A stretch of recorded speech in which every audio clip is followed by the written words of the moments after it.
sarap lang sa pakiramdam na iko-correct ka ng mga may napatunayan na sa industriya.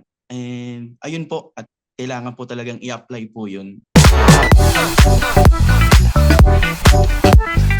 Yung mga comments po ng mga inampalan po, kasi malaking bagay po yun eh. Naku, mga ano na yan eh, may mga napatunayan na po sila eh, mga inampalan po. So, ang laking bagay po sa amin na, wow, parang sarap lang sa pakiramdam na iko-correct ka ng mga may napatunayan na sa industriya. And ayun po, at kailangan po talagang i-apply po yun. Laking bagay po. Kasi po talagang mahilig ako sumali ng mga singing contest even before.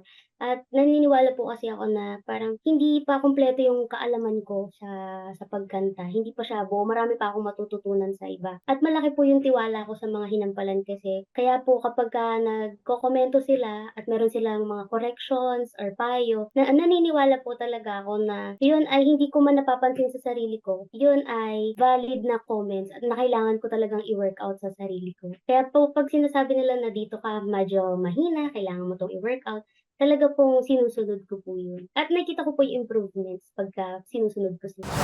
Tumanggap ng mga comments eh. Kasi gustong-gusto ko po yan para mas lalo ko pong ma-improve yung sarili ko. Kasi sabi nga, nobody's perfect, di ba? Kaya wala namang perfecto, kaya tanggapin ko ng tanggapin para makita ko yung, kahit sa edad ko na to na 25 years old, kahit sa edad ko na to na medyo pa face out na, nakikinig pa rin ako ng mga puna, ng mga payo, mga ganyan, para po mas lalo ko pa pong mapaayos yung pagkanta ko. Malaking tulong po yung mga comments ng mga inampalan po. Kasi gaya ko po minsan hindi ko po napapansin kung ano po yung pagkakamali ko sa kanta eh. Feeling ko po nakanta ko siya ng maayos pero meron din palang mali. So yung mga kagaya po nga sa diction, tagal ko na pong singer sa banda. Lagi ko pong ginagawa yun, mali po pala. Sa kanila ko lang po nalaman na dapat ganun bigkasin.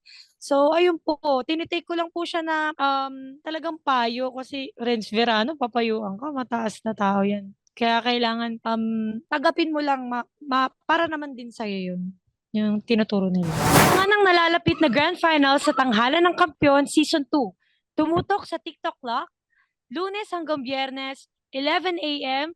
sa GMA at GTV.